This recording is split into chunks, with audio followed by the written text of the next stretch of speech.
box of the actual pieces that were in play. If we are going with, as we have been led to believe, that the starting point for getting Syndergaard from the Mets was Byron Buxton, injury list aside, nobody's making that trade. Yeah. Although I am sitting on an egg right now, and that egg has to do with Buxton, and I'll wait and see when it hatches what it looks like to trot it out here on the show. But yeah, no, I take your point. It's at this point, but I take your point. But to Watts's point. Let's say they readdress the balls next year, and all of a sudden they're not hitting 4,000 home runs, right? I mean, with so few kicks at the can that this organization has had the last forever, when you have one, doesn't it? I mean, I don't know. I had gotten all the way around to the point where I was comfortable and happy with what they did at the deadline and what they didn't do at the deadline, and I had thought, well, if they can get into the playoffs and get some of these kids a little playoff experience, if not more, and then still have this strong system behind them, then that's a win, and that's great. But that feeling good about scenario, that scenario that I felt good about was predicated on getting into the playoffs, and I realized that whoever loses the division right now would still be in line for the wild card, or for one of the two wild cards. But yeesh. Yeah, and I've been having some Twitter debates about the pitching, and like we had brought up earlier, top 5 ERA in the first half of the season, and that was awesome. That was a huge part of how they got the big lead. Since the All-Star break, not good. And while the bullpen has definitely had issues, I think the starters need to take some ownership from that, and by way of not pitching into the 7th inning very often.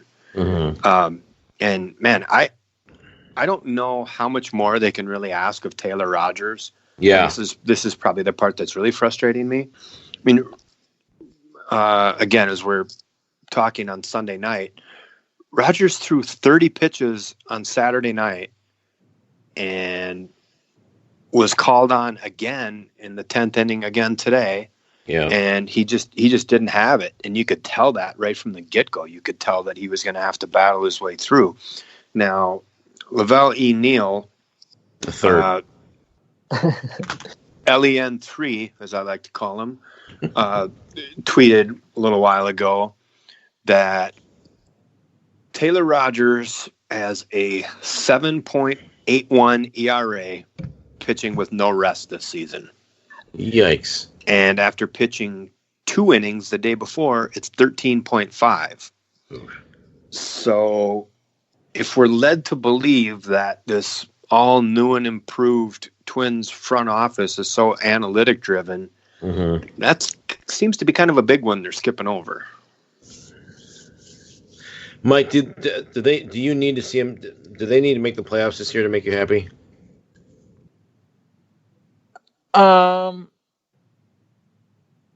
Yeah, I mean, from where they were, I think they should make the playoffs. I mean, at the beginning of the year, I didn't expect them to make the playoffs. So, I mean, if they can, it's great. I personally think they're 2 starting pitchers away.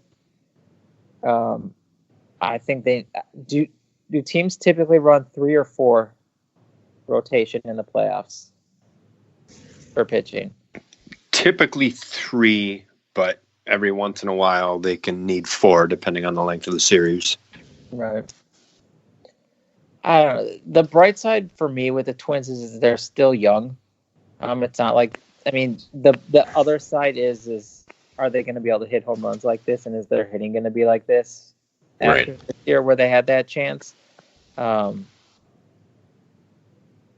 think they'll certainly make the playoff. But I personally don't expect them to do a ton unless the pitching staff gets hot. Speaking of breath of fresh air, literally, nice having Morneau back in the booth this weekend. Anybody catch Friday night with him and Cott? Yeah. Oh, how good was that? That was pretty good, and they fed off each other nicely, I thought. Completely agree. I sort of felt like Cott was letting the younger whippersnapper have a little extra space. It was nice. Agree, and I really enjoyed how Cott would say something about how the pitchers went about their business in his era. Yeah, and then Morneau would kind of counter with his viewpoint. I thought that was fantastic. Although I will say that with the caveat that Jim Cott was an absolute anomaly in the pitching realm. I mean, the guy just had a completely rubber arm and could throw just about every day and never had arm problems. So I don't know that he can, at least on that level, relate to a lot of the pitchers of this era, just because their arms seem to be so fragile.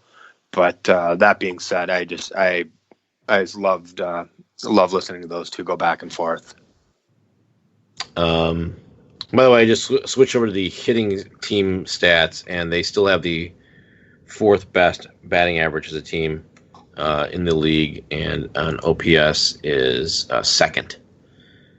So they're still putting up offense. They're just allowing too many runs against. All right, and that's right on. I mean, they lost 2 games this week in which they scored 7 runs. Yeah, I mean that should be enough. They scored 12 in one of the Yankee losses, right? Yes. Yeah. They gave up 2 touchdowns. How frustrating does that have to be for the batters? Going into a game knowing right now that 7 runs just isn't enough.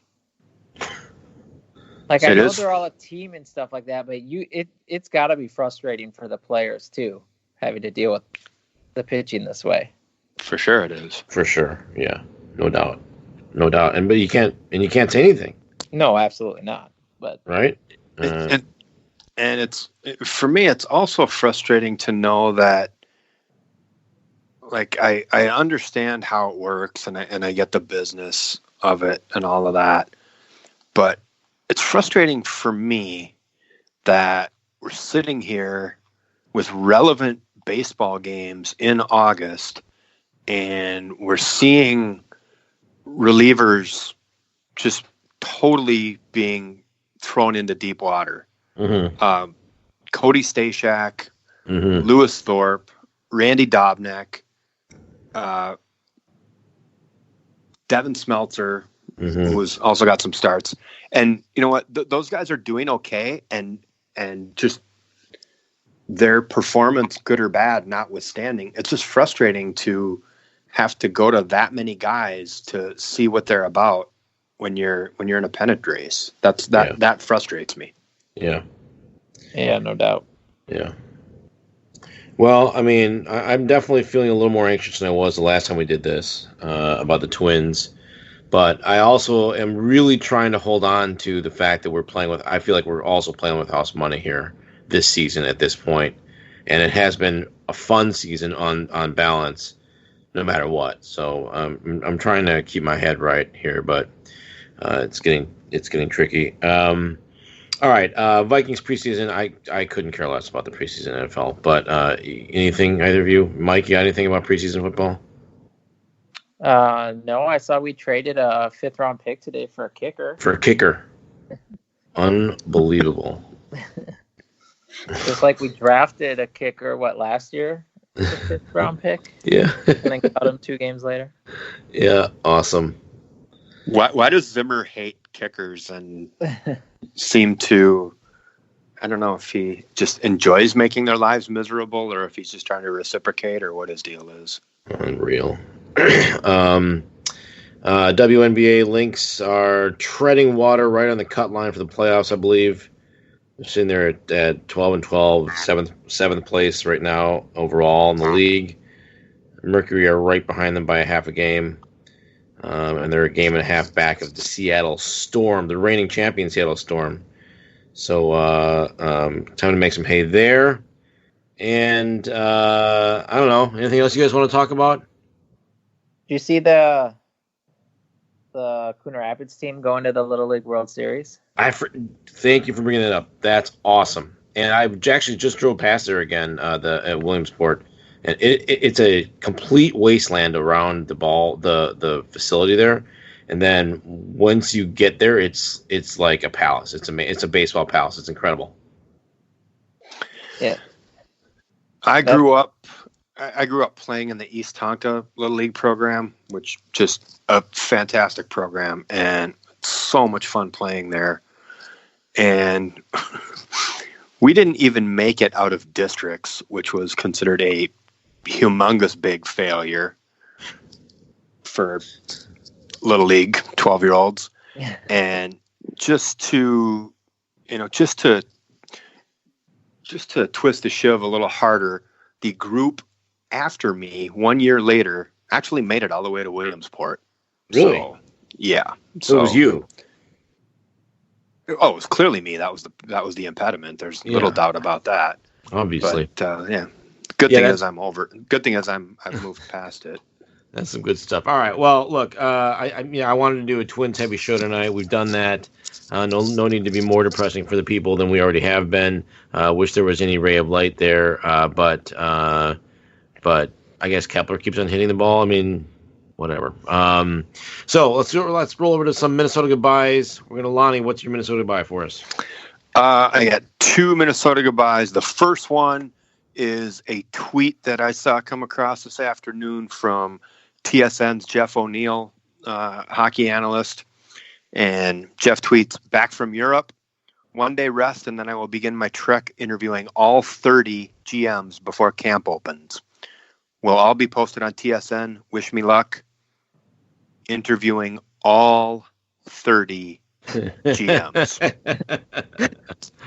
That's beautiful. Second thing, I want to give a quick plug to a really, really cool organization headed up by David and Kelly Backus. It's Athletes for Animals, and Athletes for Animals works with Adopt a Pet and with various rescue organizations. They work on getting funding for grants for rescue organizations, and they are hosting an event next Sunday, April 18th, starting at 5 o'clock at Leopold's Mississippi Gardens, which I believe is Jordan Leopold's convention area.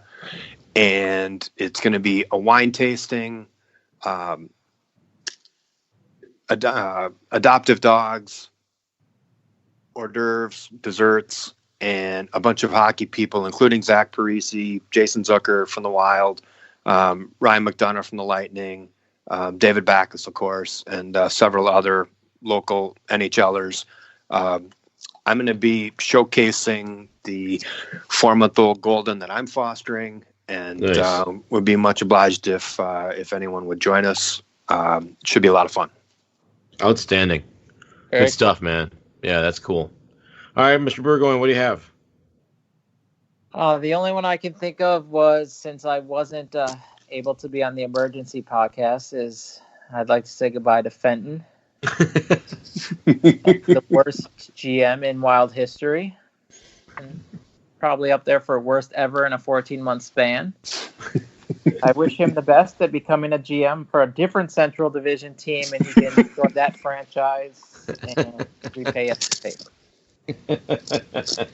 Well done. Somebody, I don't know if you guys saw that the Filtered Twitter today retweeted a tweet from somebody. Robin Leonard got his Jennings Trophy, and it put him as playing for the New York Rangers. And Leonard, his caption was just, you had one job, and the person who sent it brought it to the attention of the Filter said, "Looks like Fenton didn't have any trouble finding a new gig." So that was a great tweet. Yeah, so my Minnesota goodbye is I'm going to go back to the Twitter one more time. Jenny Steeran wrote asking about the Twins. Wrote, "The same way I feel about all Minnesota sports teams. Numb. I set the bar low, so I'm not overly disappointed." And that, my friends, is why we have a show, is because Jenny is not alone.